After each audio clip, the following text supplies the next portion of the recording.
Whale sharks swim like songbirds fly. Now that might seem a pretty odd statement to all of you. But in about 10 minutes' time, not only will I show you why whale sharks swim like songbirds fly, but I'll also show you how we know. But it is an odd statement, isn't it? One animal swims in water, the other one flies in air. How can they possibly move in similar ways? While some other people might think more about the emotional imagery, we think of songbird, we think of lightness, this ultimate sort of freedom of a bird flittering around our backyard. Whereas perhaps in a whale shark, we think more about a somewhat lethargic animal that slowly moves through the ocean. But regardless of how you think about that statement, intellectual or emotional, they're actually both part of the solution for a common problem. A lot of our large animals, our large marine megafauna, are declining. And one solution for that, of course, is we need to understand what these animals need, what habitats they depend on, so that we can reverse those declines and we can fix the environment for them. But on the other hand, we also need political will to make those changes.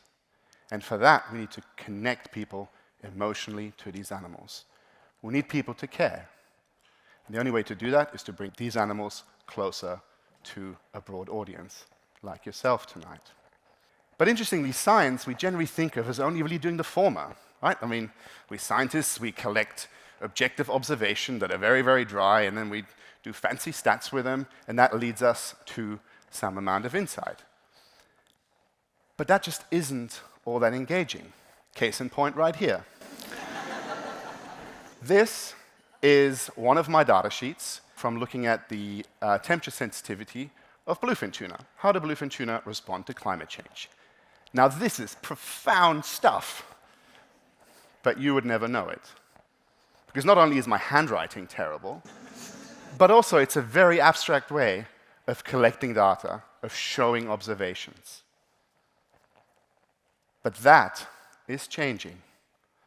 The way science is making observation is changing. And the reason for that is in everyone's pocket tonight. It's your smartphone. Now, consumer electronics have resulted in an explosion of the available technology. Right? The amount of sensors that are in those phones, the batteries are getting smaller, the processors are becoming less and less power hungry. We can record just about every detail of our lives with our smartphone, to the smallest minutiae. Your smartphone knows more about you than your mother does. And I don't think anybody would disagree with that statement. So why can't we use that same technology? And the reality is, we do. So what you see here is a smart tag that we readily deploy on a range of animals. It has an accelerometer in it, where we can count every flipper beat of a penguin. It has a depth gauge in it that tells us how deep the animals are diving. There's a compass in it, which tells us the heading that the animal is taking, so we can reconstruct its movements underwater. It has a camera, so we can see through the eyes of the animal. So we have this power of observation now. So how can we use it? I'd like to put you on the back of a blue whale, just like Otto that's hanging above us here. So this is data from a colleague in California, Jeremy Goldbogen. And what you're seeing here is a blue whale feeding on krill at 100 meters depth. And you see every time his head rears up, you see the two blowholes, it's taking a gulp of prey. Now we can see the little krill flying over the top of this whale's head. With the help of this tag, my colleagues were not only able to quantify how much prey this animal is engulfing every time, but no, they were able to calculate how much biomass the great whales are removing from the ocean. And guess what? Until we had this technology, we were underestimating it by a factor of 3. So simply with this new technology, we've redefined how we look at our oceans ecosystems. Let's go to another example, a little closer to home. This is a flatback turtle that myself and colleagues are studying. These guys are endemic to northern Australia, and we work on these guys to try and find out what they get up to when they're out of sight. So that tag contains the exact same features that we've just talked about. We're doing this project in Roebuck Bay, which is just off the coast of Broome, together with the Yarra people, who are the traditional owners of that sea country there. And for the most part, these turtles, this is what you see. Very turbid ocean, because of course Kimberley, massive tides. And the turtles swimming around this seemingly featureless, sandy, muddy bottom. But then occasionally they come across these pits in the ocean. And the turtles go in it to have a good look at them. And they start to have a little bit of a dig, perhaps a little bit of a munch on something there. Make a giant mess. But then the moment the dust settles, what we'll see is that the turtle is having a snooze. Not only has it found a bed, it's then made its bed and then decided to sleep in it. Now, at this point, we don't know if these animals are sticking to the same bed or if they're all using each other's beds. But it certainly is an insight that we would have never gained without simply making this observation. So why do they perhaps rest in those pits? Well, one reason is perhaps that Roebuck Bay is a pretty dangerous place. There are lots of big sharks, and this was a really fortuitous observation. Now, of course, it's not news that tiger sharks eat turtles. Tiger sharks love to eat turtles. But what was really surprising is how this turtle defended itself. With lots of aggression, tried to lunge at the shark, it tried to bite the shark. And that's something we really didn't see coming. Because I think all of us think of turtles as these sort of passive, animals that perhaps hide behind their shell. But not at all. These guys are absolutely fierce. So do not bother a flatback turtle while you're snorkeling. You might get bit. So now what we can, of course, do is we can take all this fancy data that these tags have collected at the same time, and we can reconstruct this interaction in 3 dimensions.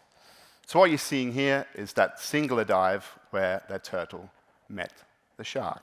The blues tell you when the animal is not very active, and the greens tell you when the animal is very active.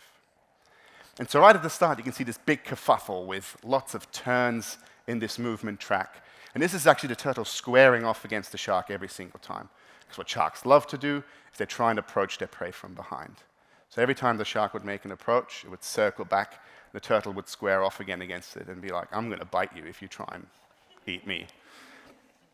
And then what you can see is that the turtle basically then does a beeline and just bolts away and actually just disappears in a puff of sediment. This turtle got away, as you can see here, and it was very fortunate.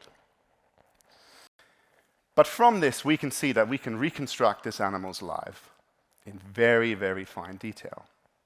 And it's exactly for that reason that I can also tell you that whale sharks swim like songbirds fly. So here, we see a whale shark. This is from a whale shark tagged at Ningaloo Reef. So this is real data that's creating this animation. So whale sharks spend their lives swimming up and down in gently sloping motions.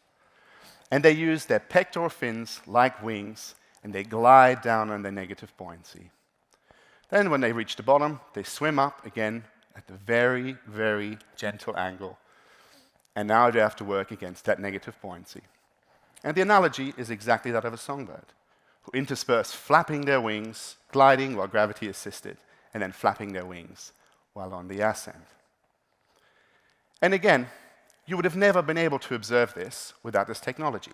Yes, we've all, or many of us, have swum with whale sharks at Ningaloo Reef, but we see them in the top 5 meters of the water column. Then they dive out of view, and that's all we know. The way that we're observing the oceans, and especially the way that we're observing our marine megafauna, is drastically changing. And that's just giving us such incredible insight that simply before we didn't have. But what has been so exciting about this is that these, hyper-realistic observations allow us to connect an audience emotionally with our study species that perhaps before we're never able to do. And that is a huge win for people and the planet. Thank you.